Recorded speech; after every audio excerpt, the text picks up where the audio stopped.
अपरः कलनात्मकः।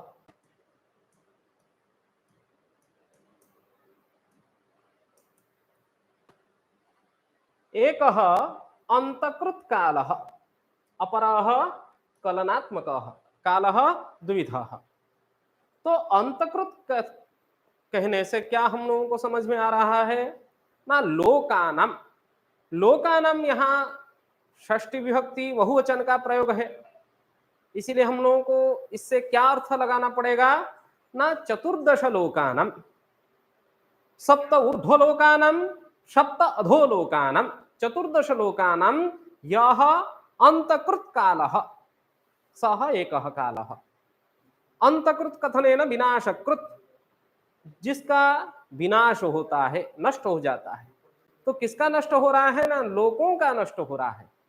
तो कितने लोग हैं ना, भूर्भुवः स्वः महा जनः तपः सत्यम इति सप्त ऊर्ध्वलोकानाम अतल वितल सुतल तलातल रसातल महातल पाताल इति सप्त अधोलोकानाम यह विनाशकृत कालः सच कालः अंतकृत कालः। तो जो विनाश करता है उसको हम क्या करते हैं, कहते हैं ना विनाशकृत कालः। तो उसमें सारे सृष्टि ही आ जा रहा है, क्योंकि चतुर्दश भुवन में संपूर्ण सृष्टि की जो प्रक्रिया है वो संपूर्ण सृष्टि की प्रक्रिया आ रहा है, अंतकृत कालः। अपरः कलनात्मकः, कलनात्मकः कथनेन यह गणनात्मक कालः सच कालः कलनात्मक कालः, जिसका हम गणना कर सकते हैं, जो गणना योग्य है, वह काल क्या है ना, कलनात्मक काल है। फिर से वही कलनात्मक मतलब गणनात्मक काल कितने भेद में हो गया है ना, दो, सद्विधा। सच कलनात्मक कालः द्विधा, सूक्ष्म स्थूलत्वात्। एकः स्थूल कालः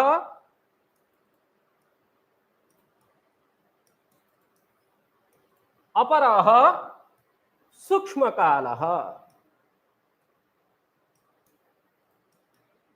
तो एक क्या हो गया है स्थूल काल, अपर क्या हो गया है सूक्ष्म काल। स्थूल सूक्ष्मत्वान् मूर्तः अमूर्तश्च उच्यते। मूर्तः इति कथनेन मूर्ति स्वरूपः, जिसका शरीर की आकृति जैसा, शरीर को मूर्ति कहते हैं।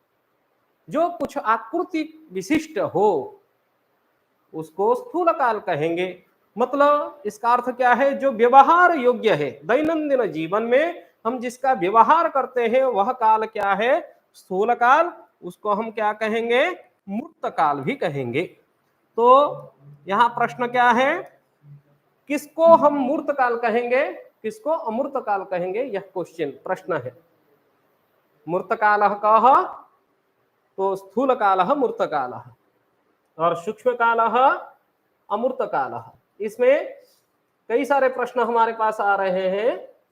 एक तो यदि काल कितने प्रकार के है प्रश्न होगा, उसमें काल दो प्रकार के हैं, अंतकृत काल और कलनात्मक काल। कलनात्मक काल कितने प्रकार के होगा, तभी भी कलनात्मक काल जो है वो दो प्रकार के हैं। एक स्थूल काल है, अपर जो है सूक्ष्म काल है। ये काल का विभाजन हो गया। तो काल विभाजन के बाद हम लोगों को मूर्त क्या है अमूर्त क्या है, कौन से काल को मूर्त कहते हैं, कौन से काल को अमूर्त कहते हैं, इस विषय में जानकारी चाहिए। तो उसके बाद नेक्स्ट हम चलते हैं, प्राणादि कथितः मूर्तः तृतीयाद्यो अमूर्त संज्ञकः। प्राणादि, प्राण, प्राण कहने से एक सुस्थ मनुष्य जो श्वास प्रश्वास प्रक्रिया दैनंदिन जीवन में, एक हम आजकल की वैज्ञानिक लोगों ने भी माने हैं 21,600 बार एक सुस्थ मनुष्य आपने अहोरात्र में, अहोरात्र मतलब 24 घंटे में 21,600 बार क्या कर रहा है, श्वास को ग्रहण कर रहा है और प्रश्वास को त्याग कर रहा है। एक बार श्वास लेना और उसको छोड़ देने की समय जितना लगता है उसको क्या कहा जाता है ना, प्राण कहा जाता है। इसमें और भी प्रश्न है, प्राण हम किसको कहेंगे? प्राण का दूसरा नाम क्या है ना? असु है। नोट कर लीजिए, ये प्राण किसको कहते हैं? असु को भी कहते हैं। तो सुस्थ सुखासीन जो पुरुष है, वो श्वास प्रश्वास करने की जो एक समय कालखंड को हम प्राण कहते हैं, अथवा असु भी उसका नाम है। इसमें और भी ग्रंथकारों की व गणकों की मत है, गुर्वक्षरी ही खिंदुभी ही मितै ही अशुहु। गुर्वाक्षरी ही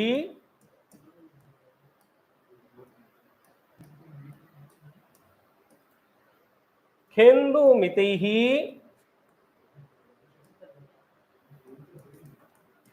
किम उच्यते? तो क्या होगा उत्तर? अशु व प्राण उसको कहा जाएगा। इसका अर्थ क्या है? गुरु अक्षर, गुरु अक्षर मतलब क्या है? दीर्घ अक्षर। और ख इंदु, ख शून्य, इंदु चंद्र, इंदु मतलब चंद्र मतलब एक, अंकानां वामतो गति इति नियमेन खेन्दु कथनेन दश, खेन्दु मितैः दश गुरु अक्षरैः एकः अशुः। तो 10 गुरु अक्षर उच्चारण करने के लिए जितने समय लगेगा, उसको हम क्या कहेंगे? अशु कहेंगे। यहां पे प्रश्न होता है, आ ऐसे उच्चारण 10 बार करने से उसको अशु कहेंगे क्या? ना, नहीं। उसमें भी क्वेश्चन कभी कभी आता है, व्याहत अव्याहत प्रश्न, उसको ध्यान से इसको समझना है। अव्याहत दश गुरु अक्षर उच्चारण काल अशुः, न अव्याहत। यदि बाधा पहुंच रहा है, आ रुक करके फिर से आ, इस प्रकार दश दीर्घ उच्चारण हो रहा है, उसको हम अशु नहीं कहेंगे। जैसे सारे गामा पा, उसको उच्चारण करते हैं सा, तो वो सा उच्चारण करने के लिए जितना समय हम लोगों को लग रहा है, वह समय जो है, जो अव्याहत दश गुरु अक्षर उच्चारण काल है, उसको हम अशु व प्राण कहेंगे। फिर से सिद्धांत शिरोमणि एक ग्रंथ भी है, सिद्धांत ज्योतिष में, उसमें क्या कहा जा रहा है? ना यक्ष्णो निवेशस्य खराम भागः स तत्परस्तत् शतभाग वोक्ता सच त्रुटि ही। आगे जाके त्रुटि, त्रुटि से लिक्षक, लिक्षक से लव, लव से प्राण, इस प्रकार की प्रक्रिया भी है, प्राण तक वो जाते हैं। लेकिन यहां पे प्रश्न क्या है? अव्याहत दश गुरु अक्षर, दश गुरु अक्षर, गुरु मतलब दीर्घ, गुरु अक्षर उच्चारण काल जो है वह क्या है?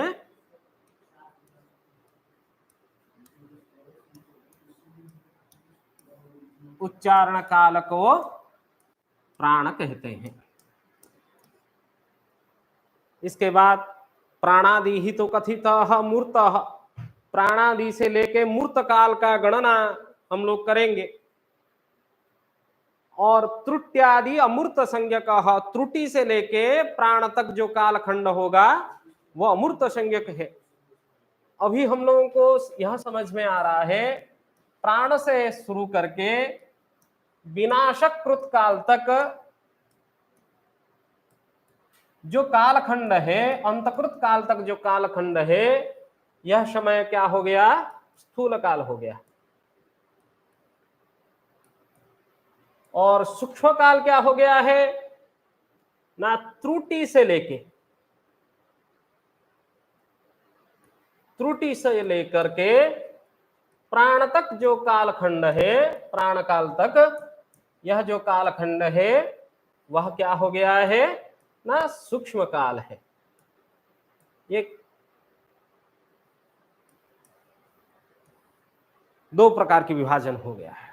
अभी तभी त्रुटि से लेके प्राण तक अमूर्त, मतलब जो मूर्ति स्वरूप नहीं है, जो दैनंदिन जीवन में हमारे व्यवहार योग्य नहीं है, हम लोग उसको क्या कह रहे हैं, त्रुटि कह रहे हैं। तो त्रुटि का दैनंदिन जीवन में वर्तमान समय में व्यवहार है या नहीं है, यदि कोई प्रश्न हो, ये तो प्रश्न नहीं पूछेगा, लेकिन थोड़ा अंदर की बात जो सूक्ष्माति सूक्ष्म काल के विषय में आप लोग जो समझ रहे हैं, थोड़ा समझ लेना है। जो ट्रेन का टिकट काटते हैं हम लोग, थोड़ा ट्रेन के टिकट काटते समय तत्काल टिकट काटना हम लोगों को पड़ रहा है, और 11 बजे तत्काल टिकट कटेगी। टोटल ऑल इंडिया में तत्काल टिकट 2000 है। 2000 टिकट 11 जैसे बजेगी खुलेगी उस समय में टिकट कट जाना चाहिए, नहीं तो उसके बाद जो काटेगा उसको नहीं मिलेगा, कंफर्म टिकट का कंफर्म नहीं मिलेगा। उसमें आप देखिए समान 11 बजता है तो 11:01 के अंदर सारे 2000 टिकट कट जाते हैं। इसका अर्थ क्या हो रहा है, 11:01 का भी 2000 विभाजन हो जाता है। कौन करता है ना, हम लोगों की जो प्रोसेसर है, जो वर्तमान की प्रोसेसिंग डेवलप हो गया है। आप देखिए कंप्यूटर ऑन कर रहे हैं तो तुरंत खुल रहा है। पहले पहले हमारे बचपन के समय में कंप्यूटर आप ऑन कीजिए, 2 मिनट वेट कीजिए, उसके बाद धीरे धीरे धीरे धीरे कंप्यूटर खुलेगी। जब तक खुल नहीं जाता है तब तक आप उसमें टाइप फाइप करेंगे तो कुछ वो तुरंत एरर होके हैंग कर लेगा। लेकिन आजकल इतने डेवलप कर रहा है टेक्नोलॉजी, उससे क्या हो रहा है, कंप्यूटर धीरे धीरे प्रोसेसर के कारण फास्ट से फास्ट होने लगा है। तो वह समय का विभाजन किया जा रहा है, माने त्रुटि तक आजकल की संगणक जो बना रहे हैं, कंप्यूटर बना रहे हैं, वो त्रुटि तक भी पहुंच गए हैं। इसीलिए हम वर्तमान समय में भी दैनंदिन जीवन में मोबाइल से लेकर के कंप्यूटर तक जो भी यंत्र यूज कर रहे हैं, वो सूक्ष्माति सूक्ष्म काल को, अमूर्त काल को व्यवहार करके ही कर रहे हैं। तो त्रुटि से लेके प्राण तक हम लोगों को समझना है इसके बाद, और प्राण से लेके विनाशकृत काल तक समझना है। स्थूल काल को भी समझना है और सूक्ष्म काल को भी समझना है। पहले एक ही लाइन में हम लोगों को पता चल गया, प्राणादि ही कथितः मूर्तः, त्रुट्यादि अमूर्त संज्ञकः। अमूर्त सूक्ष्म काल है, मूर्त काल है। उसके बाद पहले स्थूल काल समझ लेते हैं। षड्भी प्राणेर विनाड़ी स्यात्। विनाड़ी, 6 प्राण का एक विनाड़ी होता है। प्राण मतलब एक सुस्त मनुष्य, श्वास लेना और श्वास को छोड़ना जो है, जो कालखंड है, वह एक प्राण है। 6 प्राण से एक विनाड़ी। ज्योतिष एक जगह स्थिर नहीं है, ज्योतिष कोई भी शास्त्र एक जगह स्थिर नहीं है, वो हर प्रदेश के अनुसार अलग अलग चलता है। और जो माप करने की, गणना करने की जो प्रक्रिया है, हर प्रदेश में भिन्न भिन्न है। आप उड़ीसा में जाएंगे तो ये विनाड़ी को क्या कहेंगे, लीता कहेंगे। इसको भी जानना जरूरी है। दंड और लीता, यहाँ लीता का प्रयोग होता है। आप यूपी, एमपी इस प्रकार के क्षेत्र में आप जाएंगे तो जो उत्तर भारत प्रदेश है उसमें पल कहा जाएगा, और दक्षिण में जाएंगे तो आप लोगों को विनाड़ी मिलेगी।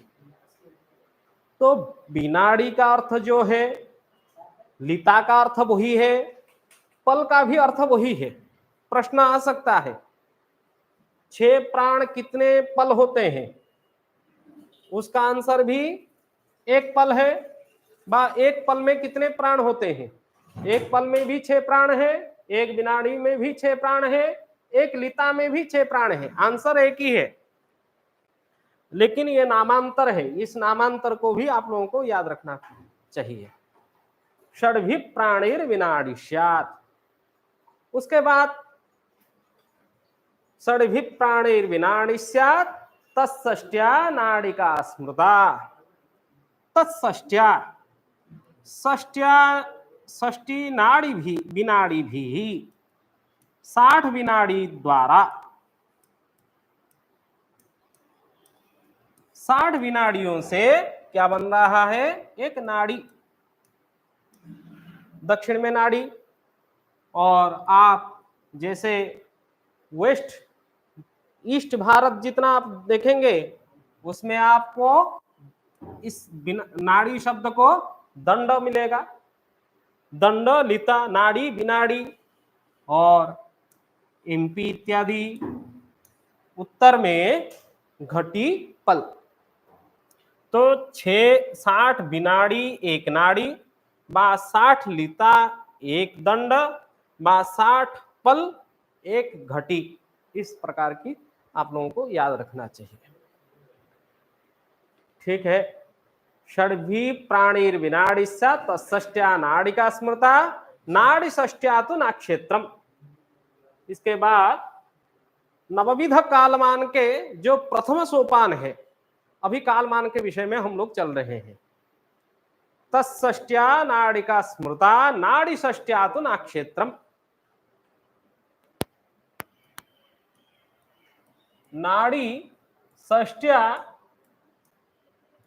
एकम नाक्षेत्र अहोरात्रम भवति। नाड़ी षष्ट्या तो नाक्षेत्रम अहोरात्रम प्रकीर्तितम। यह श्लोक है सूर्य सिद्धांत।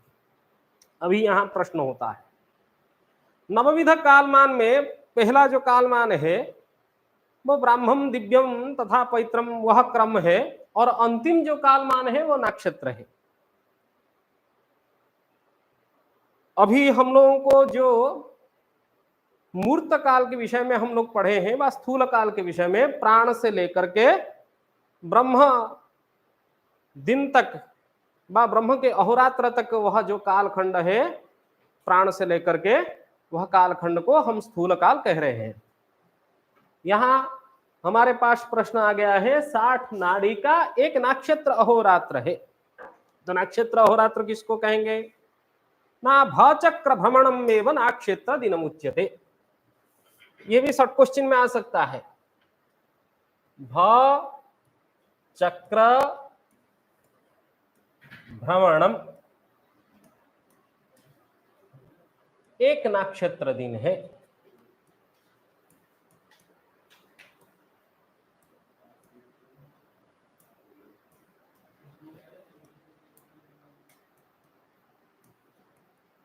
एक नक्षत्र दिन का यह परिभाषा हम लोगों को पता चल गया है।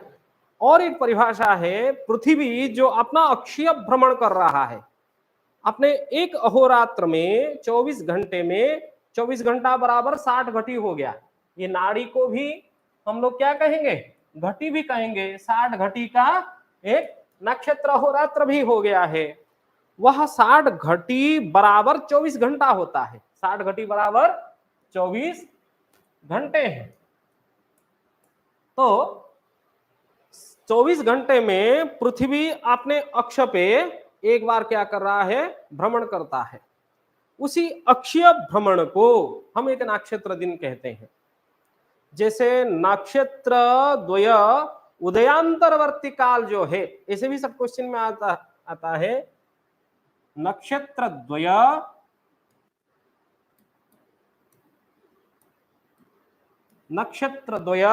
उदयांतरवर्ती काल, द्वयोदय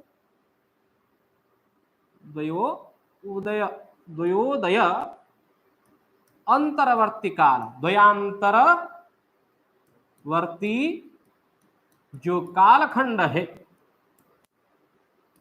उसको भी एक नक्षत्र दिन कहा जाता है।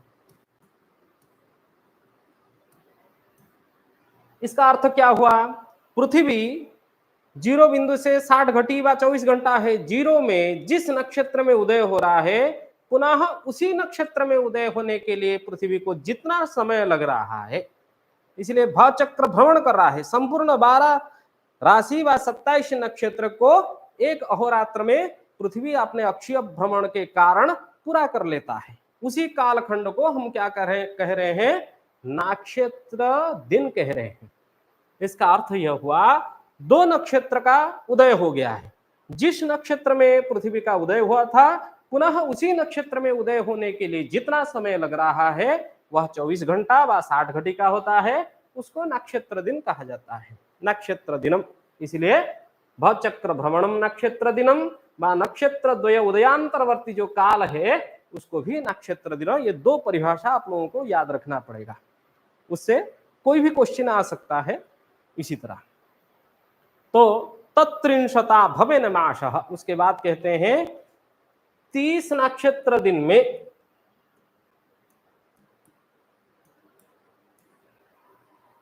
एक मास होगा, उसको नक्षत्र मास कहेंगे।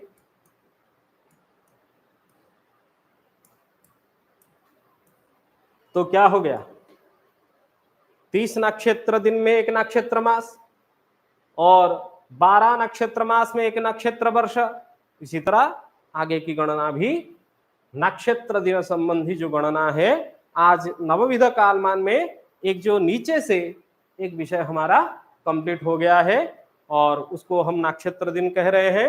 आज यहीं तक आप लोगों का विषय रखा जा रहा है। प्राणादेहि कथितः मूर्तः त्रुट्याद्यो अमृत संज्ञकः षड्भिर प्राणेर विनाडिष्यात् तत्षष्ट्या नाडिका स्मृता नाडिषष्ट्या तो नक्षत्रम अहोरात्रम प्रकीर्तितम तत्त्रिंशता भवेन्मासः सावन अर्को उदयिस तथा। ये सावन अर्क उदयिस तथा जो विषय है उसको कल हम समझेंगे। सबको धन्यवाद है।